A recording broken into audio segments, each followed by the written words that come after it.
1963년 이스탄불 대학, 시카고 대학의 고고학자들은 튀르키예 동남쪽 아나톨리아 지역의 한 산맥에서 유적지를 발견했습니다.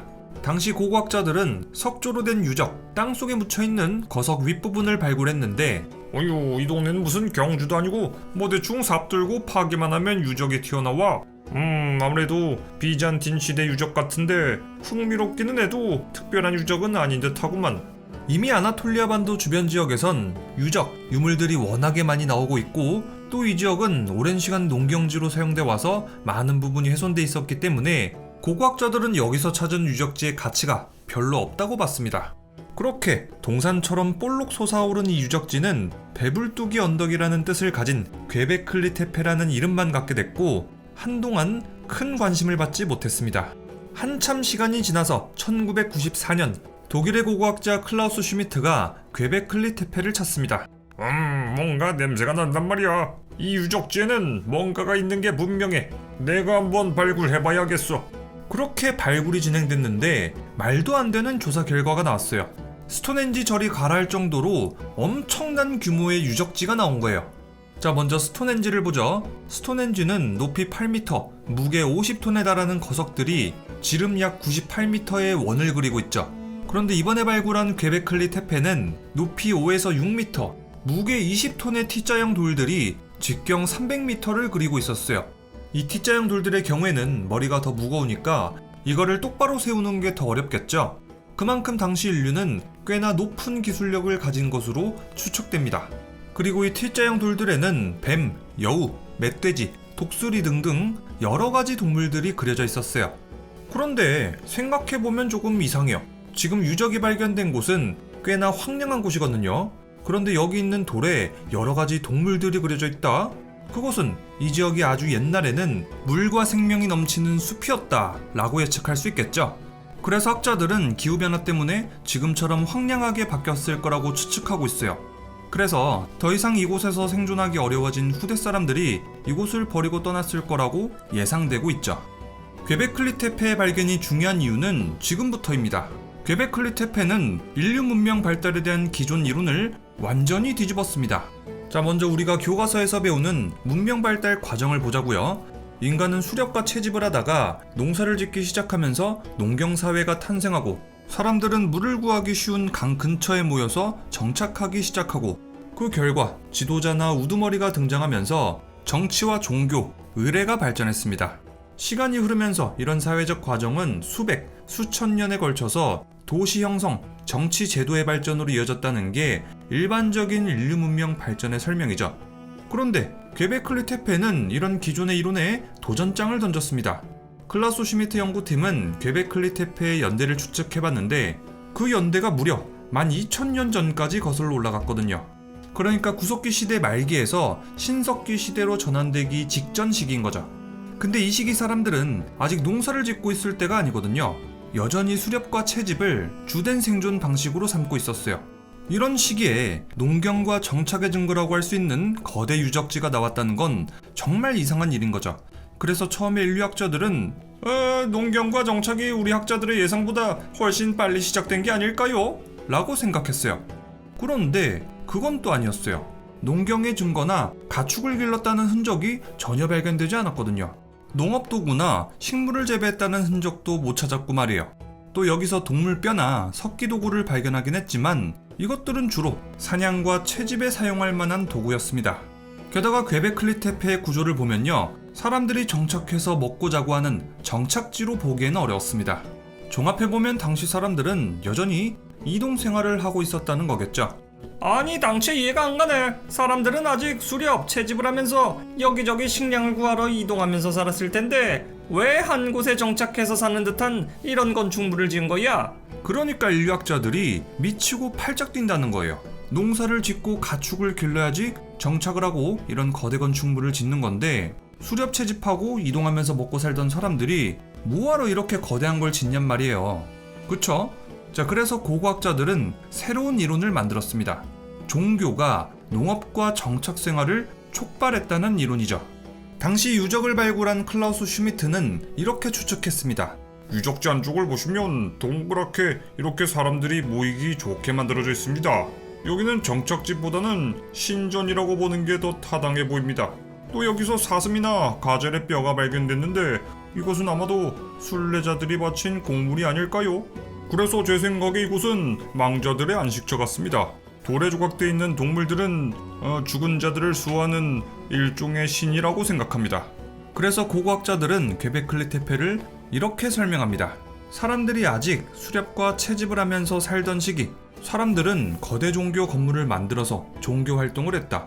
이런 종교 활동은 수렵 채집을 하던 사람들이 더 자주 모이게 만들었다. 그 과정에서 식량을 안정적으로 공급할 필요성이 생겨났을 것이다. 결국 종교 활동과 거대 토목 공사를 하기 위해 모인 사람들은 필요에 의해 농업을 시작하게 됐고, 그 결과 정착 생활로 전환하게 됐을 것이다. 즉, 농업하고 정착 생활이 먼저 탄생하고 나서 종교가 생겨난 게 아니라 종교가 먼저 탄생하고 나서 농업과 정착이 생겨났다는 가설인 거예요. 이것은 우리 상식을 뒤집는, 기존의 문명 발달 이론을 뒤집는 새로운 가설입니다. 괭베클리 테페에는 흥미로운 점이 몇 가지 더 있습니다. 12,000년 전이면 뗀석기에서 신석기로 넘어가는 시대거든요. 이 시대의 도구라고 해봐야 돌을 깨서 끝을 뾰족하게 만들었거나 돌끝을 갈아서 날카롭게 만든 것 정도예요. 금속 도구는 없었다는 거죠. 이런 시대에 돌을 잘라서 다듬고 거대한 석재를 옮기는 것은 정말 어렵고 힘든 작업이었을 거예요.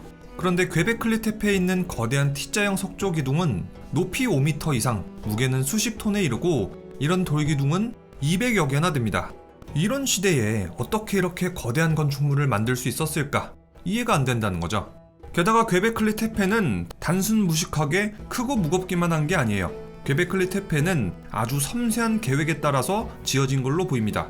최근 연구에 따르면은 이렇게 중앙에 있는 두 개의 기둥이 정확하게 원형 구조물에서 중간 지점에 있다고 해요.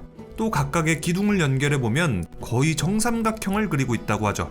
이곳을 짓는데 나름대로 수학과 기하학을 활용했다는 얘기입니다.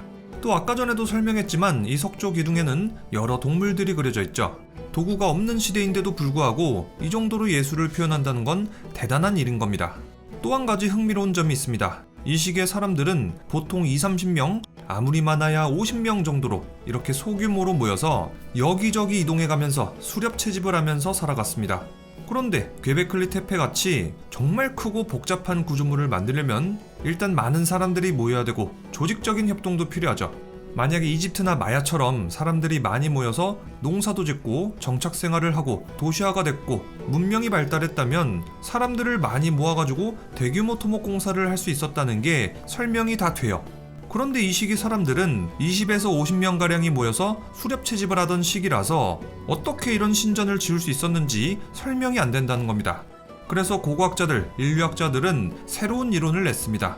괭베클리 테페를 만들던 당시 사람들은 여전히 수렵과 채집을 했을 겁니다. 다만 괭베클리 테페를 만든다는 목적을 가지고 다 함께 모이고 협력할 수 있는 그런 독특한 사회 구조를 가지고 있었을 겁니다. 괭베클리 테페의 발견은 뗀석기 시대 사회에 대한 기존 관념을 깨는 중요한 발견입니다. 그 당시 인류는 지금까지 우리가 생각했던 것보다 훨씬 높은 수준의 기술력, 사회 조직력을 가지고 있었을지도 모른다 라는 걸 뜻하거든요. 그런데 기원전 8,000년 전쯤 마치 누군가가 이곳을 의도적으로 감추기라도 한 듯 흙과 돌로 깨끗하게 묻어놓은 흔적이 확인됐습니다. 학자들은 도대체 누가 왜 이곳을 다시 묻어버렸는지 여러 가지 가설을 냈죠. 첫 번째 가설은 기후나 환경 변화 때문에 이 지역이 불안정해졌고 사람들은 이를 피해서 구조물을 묻고 떠났다는 가설입니다. 결국 시간이 흐르면서 침식, 산사태, 모래바람 등 때문에 자연적으로 덮였다는 설명이죠. 그런데 이 설명이 맞으려면 사람들은 이곳을 그대로 두고 떠나야 맞죠. 굳이 이곳을 정성스럽게 다시 메울 필요가 없겠죠.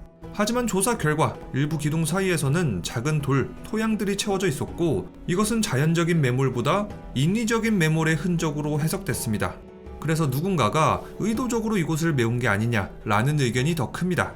두 번째 가설은 사람들이 종교적인 믿음이나 어떤 의례 때문에 괭베클리 테페를 의도적으로 매장했다는 가설입니다. 하지만 이 가설은 이렇게 힘들게 만든 성소를 왜 다시 묻어버렸는지 납득할 만한 설명이 전혀 없고 증거조차 없습니다. 세 번째 가설은 전쟁이나 천재지변 같은 외부 위협이 생겨서 이로부터 보호하기 위해서 이곳을 덮었다는 설명입니다. 하지만 이 가설은 기둥 위에다가 보호용 구조물을 더한다든가 주변에 다른 방어시설의 흔적이 거의 없다는 점에서 설득력이 떨어집니다. 네 번째 가설, 괵베클리 테페가 처음에는 성소였다가 시간이 지나서 다른 용도로 바뀌면서 묻어버리게 됐다.